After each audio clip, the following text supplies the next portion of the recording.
Welcome to Lovin Dubai Show podcast. If you like the show, hit that subscribe button. We would really appreciate it. So today we're talking all things AI investment and what it could mean for you and me. And new rules for Dubai airport passengers picking up, not from that aspect. And we have an invisible revolution, maybe, from employees? Yeah, we delved into this new report by Michael Page, which basically says people are tuning out. Even though they're happy in their current jobs, they're looking for other employment anyway. Is this you? We'd love to get your thoughts on it. Also, an amazing human is helping 10 million people in Chad. We have the story on that too, so please stay tuned.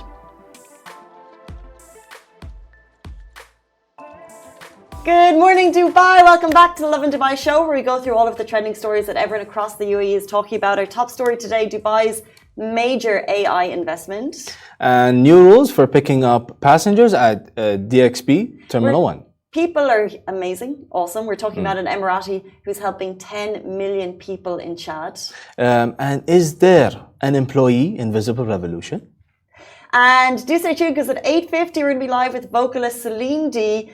We've just heard her play a little something in our studio and wow, she is so impressive, so we cannot wait for that. But it's also Friday, which means in about 8 hours we're going to be off work. TGIF, who's excited for the weekend? What are you doing? Me? Yeah. I don't know yet. Yes, I'm going to this basketball tournament that's happening in Dubai. What's that? Tell me more. So basically, my local team in Bahrain is participating in the Western Asian Super League. So I'm going to be a fan and support. Where is it on? It should be on Dubai TV Sports. Dubai no, Sports. where are you going to support it? Okay. I'm going to Shabab Al Ahli Club. It's going to be there. Where is that? I have so many questions. It's like I don't know exact location, but I just put it on like Google. But it's like downtown? Yeah, near there. Yeah, near that direction. Yes. Guys, let us know what you're doing. Good morning. It's Friday. I'm going to a birthday party tomorrow. Actually. Oh, that's exciting. Happy birthday, Susie. So we're going to do that. No other big plans. What does that say about my life? I think I'm at the stage at my life where I do one thing in the weekend. That's it for me. Like I'm good. Yeah, you're so right, Snap. If I actually get out to one social thing, we're doing well. Good morning, everyone. British Chippy DXB. Maybe we'll see you this weekend. Alexander's seeing family. Love that too. I'm going to try and see my mum. It's been a while. Oh, yeah. But let's jump into our top stories today. Dubai's major AI investment. So the future is AI and Dubai is backing this. So an announcement from His Highness Sheikh Hamdan bin Mohammed bin Rashid Al Maktoum, Crown Prince of Dubai, stated that Dubai has launched the Dubai Center for Artificial Intelligence, and the aim is to accelerate the efforts to deploy AI to basically create exceptional government services. The Dubai Crown Prince tweeted, "I have directed the formation of task forces at all Dubai government entities to develop AI-driven applications that will enable us to develop innovative government projects and expedite our digital transformation. Dubai aims to be a world leader harnessing the power of AI and other advanced technologies to provide public sector services." This we know, but this is just another advancement in that. And His Highness also encouraged employees across all of Dubai's government entities to apply generative AI tools to enhance productivity. And basically they aim for AI-powered government tools to have a clear impact and tangible results. So not just saying it, they want to see it happening. And I love this. Can I tell you why? Why? Do you want to know my biggest pet peeve? Is chatbots on WhatsApp who only have about 5 answers. And it's like, what's the point? Yeah, like it's a set answer for you. You think you're getting a conversation because it opens up WhatsApp. So you're like, great, there's someone going to be at the end of this able to help me. But they have 5 answers and you know you're going to have to make that phone call anyway. So, but you know, if you guys have used ChatGPT, if they're able to input the clear information, you actually are able to get a very usable tool. So this hopefully could solve a lot of customer service issues and make a smoother transition to real-time answers. fingers crossed. Hopefully, we all struggle in one shape, like in some shape and form. Like you, I also face the same issue with chatbots. They're just annoying. They're annoying. Yeah. And we're talking so much about transformations, and later in the show, we're going to be talking about an employee revolution and the transformation of the workforce. But actually, with ChatGPT and AI, this is the biggest transformation we've seen since the dawn of the internet. Yes. So the internet changed everything for about, 20 years? Now AI is about to change everything again, and we're going to see its very kind of usable technology being implemented in loads of different features. And as usual, Dubai government is pushing and innovating in every way and putting a major amount of money to this transformation.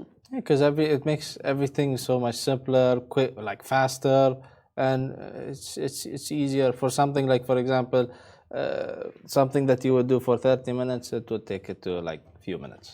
Can we actually, just for personal knowledge, is anyone using ChatGPT, and what are you using it for? Like, do you have a hack? Is it making your life easier? Because the thing about ChatGPT is we know it's old information. Yes. So it's not like for news it doesn't work. Yeah. But I'd love to know if anyone has any hacks that it's actually really working for you. Okay, Ali B? I use it like, for example, I tell it to be a certain someone. So he will act as if he's like, let's say a senior, I don't know, content manager. I tell it to be a senior content manager. And you are going to do this, and this, basically. Wow. Yeah. I didn't think you could do that. Yeah, and it gives you like in detail format, like, okay, you got step 1, you got step 2, you got step. So for briefs, for emails, for I need to start using ChatGPT more, don't I? Yeah, just like I go over everything. Like I go over everything like in detail. But yeah, it saves me so much time. I'd love to know if you guys have hacks that are working for you. We'd love to hear them. Speaking about hacks and things that are changing, there's new rules at DXB. So at the Dubai International Airport, they announced that only public transportation and authorized vehicles will have access to the arrivals forecourt in Terminal 1. Instead, people can use the car parking lots or the valet service.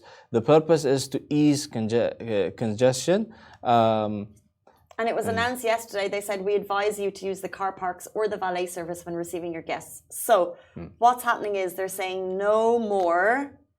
If you're going to pick someone up, you can't go into that kind of section at the doorway, hang out and wait for the person to come. They're saying basically there's too much of a build-up and they need you to use the car parks. Now, there's been some responses. Some people have said, this is really tricky.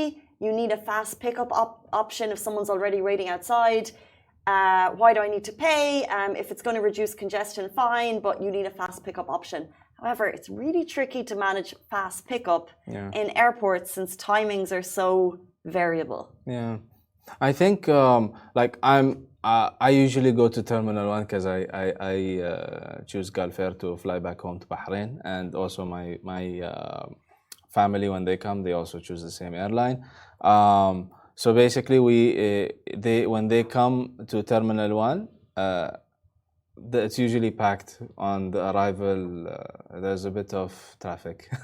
There's a bit of traffic. Yeah, so I think it's been there for a while. Like there's a lot of people there. So I think they're finding a solution for it. But I think the parking should at least be, if they're doing this, the parking should at least be like 15 minutes free, the first 15 minutes free, instead of just entering and then you have to pay, something like that. I'm a newish driver, so I have limited experience.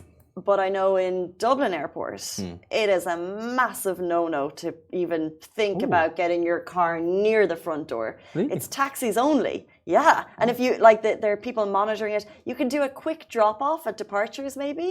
The smaller airport, but it's a big no-no to try and pick people up, because what people do is they would leave their car and then you could be in there for an hour and it gets to so I think people who are suggesting a fast pickup option, how does that work in other airports, and could we manage it here? In Bahrain, for example, there is 3 separate. So there is short-term parking, long-term parking, and then you have the fast drop-off. So the So fast drop off, yeah, but arrivals. Arrivals is the tricky one. and for arrivals it's the same thing. So arrival and drop-off, they're the same thing. So the drop-off is on top. Bahrain Airport is like 2 layers. So the drop-off people is on top, and then the arrival people are on the bottom. Yeah. So they charge you after a certain amount of time. So maybe that could have also been an option. That's interesting, because then, yeah, if you're not able to do the fast pickup, you're going to get charged. So if you're interested in the car parking charges, they've listed those as well on the Dubai Airport's parking. We're going to jump into a next story. People are awesome. This Emirati is helping 10 million people in Chad. So with water levels falling around the Sahara, Emirati anthropologist and digital storyteller Noura Al-Naidi raised money and created 7 water wells in Chad, which means a lot to a lot of people. So Lake Chad is the 4th largest lake in Africa and the 7th largest in the world. And shockingly, almost 90% of it has dried up today. So Noura went on a 1-month expedition to the Central African country with some goals in mind. And as of today, she has worked with the Emirates Red Crescent to create 7 water wells that will benefit over 10 million people. Noura and her mission were featured on CNN, allowing her to raise 1.2 billion dirhams for the cause. 1.2 million dirhams for the cause. And she's grateful to have instilled the goodness of the late His Highness Sheikh Zayed on an international scale. There's an amazing article live on Lovin Dubai, written by Annika. She saw the story on CNN and was just moved by what an incredible mission and act of someone who wants to do good for people and give back in such a special way. And to be able to help 10 million people by creating 7 water wells is it's just phenomenal. Like, people are awesome. People who have a mission who are awesome. So hopefully the shout out inspires more goodness. Real life superheroes right there. Speaking of real life superheroes, is there an employee invisible revolution going on? According to the Michael Page Talent Trends 2023 report is here. This is of almost 70,000 professionals across 37 markets, and they're calling the summary the invisible revolution. The unraveling and the most profound transformation of work culture since the arrival of the internet. Interesting finds include 95% of employees are open to new opportunities. 6 in 10 would choose work-life balance over career success. And they highlight the 3 factors we as employees need to get the right to win the work life equation. And those 3 factors are salary, career growth, and flexibility. So if you think to win, to get that work-life equation from a personal level, those are 3 factors. Now, this is what people want according to the report. And one of the key takeaways as well is a report in an attitude shift. So they're saying, since the pandemic, changes in employee attitudes and motivations have profoundly affected the talent landscape across all age groups, countries, and industries. 50 years ago was a conversation of work-life balance happening. 10 years ago wasn't happening so much. Now it's key, and they're saying it's a silent revolution. Even people who are happy in their jobs are looking for alternative solutions. Even people who are comfortable in what they're doing would rather be somewhere else. Yeah. Why? I don't know. I even don't know. I usually have, like an idea, but this is out of my scope. But maybe, I don't know, maybe they just don't want to be comfortable. like in terms of job security and all of that. You think they don't want comfort? Like, if they're trying to jump from job to job, that doesn't look good on you, like as a employee. Sure. Employers would look at that and like, you don't stay for long, do you? So they might not take you seriously if you're applying to other places. So that's one negative factor I can think about. And yeah, it's a good point. So the 3 factors that we think we need to nail to have that work-life equation. So we want a salary, probably a good one. We want career growth, so we want to know that we're going somewhere. But we also want flexibility. And I think it's Apple is the latest big tech company to try and get people back into the office. So for so long, it's been hybrid working. I think in the UAE, there's a balance shift. It was mentioned in the report of, I think it's over 50% have that hybrid working model. Yeah. But employers are trying to get people back to the office. People want that flexibility. So there is that kind of like silent crush between employers versus employees. And the talented people will thrive because they'll choose the positions that suits the most. And who is going to win at the end? Do you think the shift has been profound enough that employers will eventually have to go through hybrid working across the board? Or do you think at the end of the day, the employers will win and employees will need to just fall in line? Well, there are hungry people out there. So regardless of they want to stay at home and work or not, like some people will say, fine, I'll do whatever the employer says because they're hungry for it and they'll do it anyway. And there are people that are, you know, like comfortable, like it's fine. I want to work at home. I don't want to go to the office every day. Like I want to pick and choose. So there are people that are like that. So I don't know. It's like a mix of both. There are people like this and there are people like that. I think hybrid is amazing, but I think at the end of the day, the talent will win. So the talent will be able to pick and choose their experience, and then at the end of the day, it's up to the employers, however they want their business model to work. Yeah, sounds about right.